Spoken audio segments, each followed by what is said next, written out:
If you've ever felt stuck in a rut in your training or are wondering why your workouts aren't translating into faster races, you might be needing periodization. So we're tackling something today that sounds a little sciencey. It's maybe a little intimidating, big word, but it is the secret sauce that pros use to build peak performance without getting burnt out and without getting injured, which is super important. It's truly a difference between just running and training with purpose, and it doesn't take a lot. What is periodization? Here it is. It's basically a fancy word for planning your training in different phases. So instead of just running the same pace, distance, or workouts week after week, which is human nature, kind of what we would do if left to our own devices, it's about switching them up.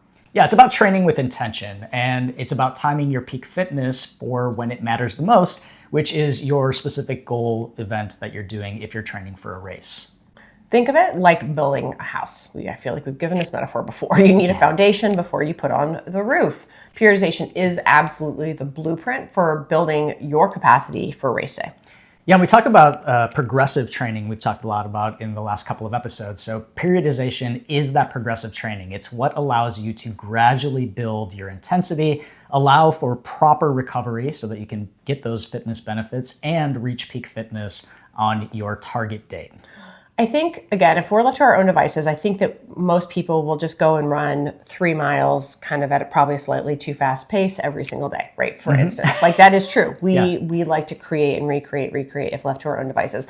The other thing I see a lot of is when people are left to their own devices and they have a goal race, let's say it's a half marathon, they will, and before, many moons ago now, before I was a coach, I would do this, where I would do my runs during the week, and then on the weekend I'd run my 6 miles, and then I would do 7, then I would do 8, then I would do 9, then I would do 10, and I would get up to 13 and be like, I'm good, and then the next weekend run 13 miles. That is, you are progressing, but you are probably not going to be in great shape because you haven't taken the proper recovery intervals and done the proper periodization of the build itself. And there's a lot more color in there that you can use to maximize your fitness and feel better. Not just race better, actually feel better. We've got 3 main phases of periodization. The most basic training plans are gonna follow 3 main phases as you go through like a very big picture. Sometimes those things are called macro cycles or mesocycles, but the jargon doesn't really matter. There are 3 ways that we can talk about big picture periodization. The first one, base phase. The focus of this one is absolutely to build endurance and consistency. I personally love base phase. It's like just a bunch of easy aerobic miles, maybe some strides or like short hill sprints, but not too much color, not too much intensity. And definitely like there's no pressure. This is where we talk about the foundation of the house, building consistency. Why? Because if we're especially training for something aerobic or endurance based, we want a lot of easy miles to build up that mitochondrial density. We are going to need that mitochondrial density as we progress through the entire training cycle, specifically to the next build phase. Yeah, so you just mentioned it. Build phase is next. Then we move into adding a little bit of intensity and some race-specific workouts. So this is where we'll start to see our tempo workouts come in, some intervals, hills, and pace-specific training comes in. And we just recently did an episode about speed training that we'll link for you to check out. So here, your mileage might go up a little bit, but your workouts get more focused. And it gets more focused based on your specific race that you're targeting. Again, I'm going back to that nerdiness of mitochondrial density. When we're in that build phase and we are increasing the intensity or race specificity, we're actually going to be drawing down on that mitochondrial deposit, right on that. So we need to keep in this phase, you're still going to see 70-80% of your training still as that easy base miles so that we can still keep that beautiful aerobic engine going. And then we move into our peak and our taper phase. So the focus of this phase is to reduce your volume, to maintain intensity, and then to sharpen the edges for your race day. Your body absorbs all of that hard work that you've done in the build phase during this period of time, and then you arrive ideally at the starting line feeling fresh and ready to race. And this is why when Robyn did 7, 8, 9, 10, 11, 12, 13, and then the next weekend raced 13.1, this is why Robyn did not feel good. Because I, in fact, not only did I not have any cutback weeks in my build phase of my cycle. But I also never did a reverse taper, or sorry, a regular taper. I had a peak, but then I had no taper, so I couldn't actually use that fitness, because fitness is only actualized in the recovery phase. If you don't actually do a taper, or enough of a taper, you actually don't get to use the full impact of that fitness, which is a bummer.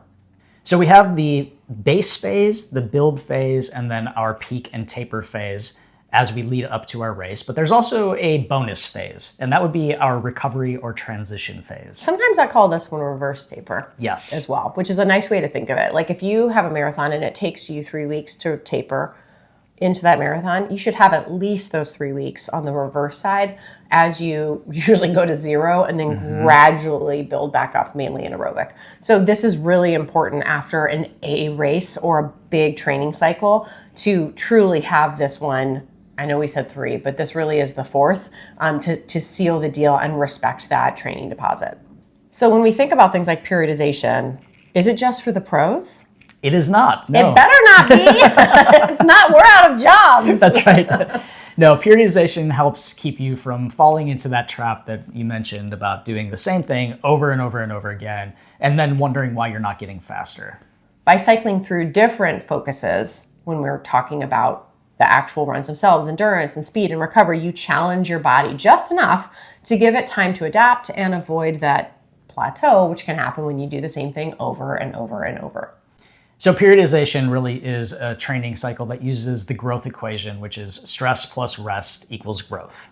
And it also, you guys saw this coming, it reduces your chance for injury because you're not constantly hammering the same muscle groups in the same exact way. You're switching it up and then giving it enough time to recover before doing it again. So how can you use periodization in your own training? The easiest way is to get a coach. That is the simplest way that takes it off of your plate, because coaches periodize training naturally and they can help you peak at the right time. If you're interested in private coaching and you're like, oh, our rosters are filling a little bit, so just go ahead, go to our website, edgeathletics.co. You can also go to edgeathletelounge.com. It's going to kick you over to there, and there is a number on there, and you can text. It goes to me. But you don't necessarily need to hire a coach. That's going to be the most customizable way. Here's how to keep it super simple. First up, start with a goal date. Maybe it's a 10K in 12 weeks. Maybe it's a marathon in 20. Work backward from there.